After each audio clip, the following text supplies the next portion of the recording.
ऋणदाताओं एवं रैयत अर्थात किसानों के मध्य संबंधों में तनाव का कारण, इनके तनाव में के कई कारण थे। पहला कारण लिखिए, अन्याय का अनुभव। जब अमेरिका में कपास की खेती शुरू हो गई तो भारत में कपास के मूल्य में गिरावट होने लगी और इसके पश्चात ऋणदाताओं ने रैयत को किसी प्रकार का ऋण देने से इनकार कर दिया, जिससे कि किसान क्रोधित हो गए। उन्हें इस बात का दुख था, किसानों को इस बात का दुख नहीं था कि वे कर्ज में डूबते जा रहे हैं, बल्कि वे इस बात से दुखी थे कि ऋणदाता इतने संवेदनहीन क्यों हो गए हैं, उन्हें उनकी स्थिति पर दया क्यों नहीं आ रही है, क्यों ऋणदाता रीति रिवाजों का उल्लंघन कर रहे थे। दूसरा, ऋणदाताओं द्वारा हेराफेरी। ऋणदाता बहुत शक्तिशाली होते थे। कई प्रकार के मानक ऋणदाता एवं रैयत के आपसी संबंधों पर निर्भर होते थे और वे उन्हें नियमित करते रहते थे। एक सामान्य मानक यह तय था कि ब्याज मूलधन से अधिक नहीं लिया जा सकता है, परंतु दक्कन दंगा आयोग द्वारा जांचे गए एक मामले में यह प्रकाश में आया कि ऋणदाता ने 100 रुपये के ऋण पर 2000 रुपये से भी अधिक का ब्याज लगा रखा था। रैयत ने इस प्रकार की जबरन वसूलियों एवं प्रथाओं के उल्लंघन के संबंध में आयोग से उसके विरुद्ध शिकायत की थी। तीसरा, ऋणदाताओं द्वारा खातों में धोखाधड़ी करना। ऋणदाताओं द्वारा किसानों के साथ धोखाधड़ी की जाने लगी।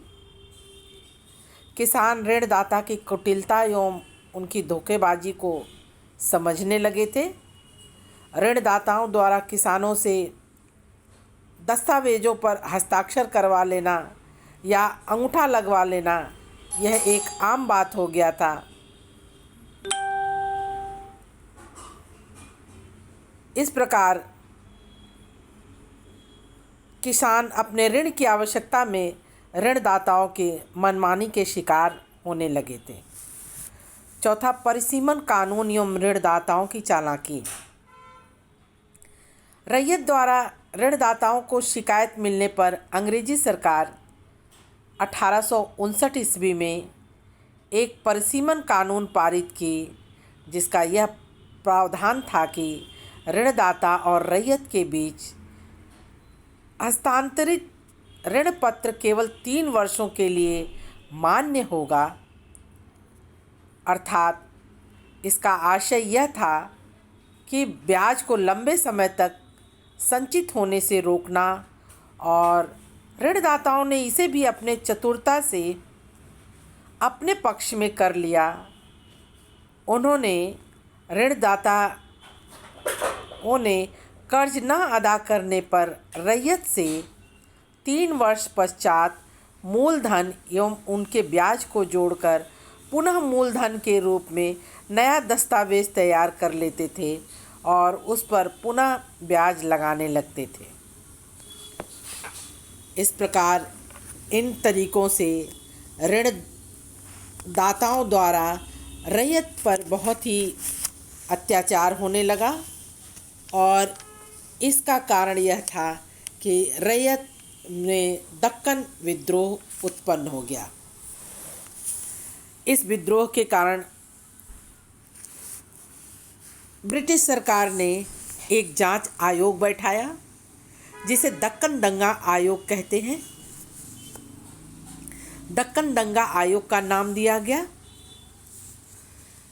भारत सरकार के दबाव में के कारण बम्बई सरकार ने दंगों के कारणों का पता लगाने के लिए यह जांच आयोग नियुक्त की। आयोग ने अथक परिश्रम से एक रिपोर्ट तैयार की जिसे 1878 ईस्वी में ब्रिटिश पार्लियामेंट में प्रस्तुत किया गया। इस रिपोर्ट में कई महत्वपूर्ण सूचनाएं एकत्र थीं। पहला, दंगाग्रस्त जिलों में जांच पड़ताल करवाई गई। दूसरा, किसानों, साहूकारों एवं चश्मदीद गवाहों के बयान दर्ज किए गए।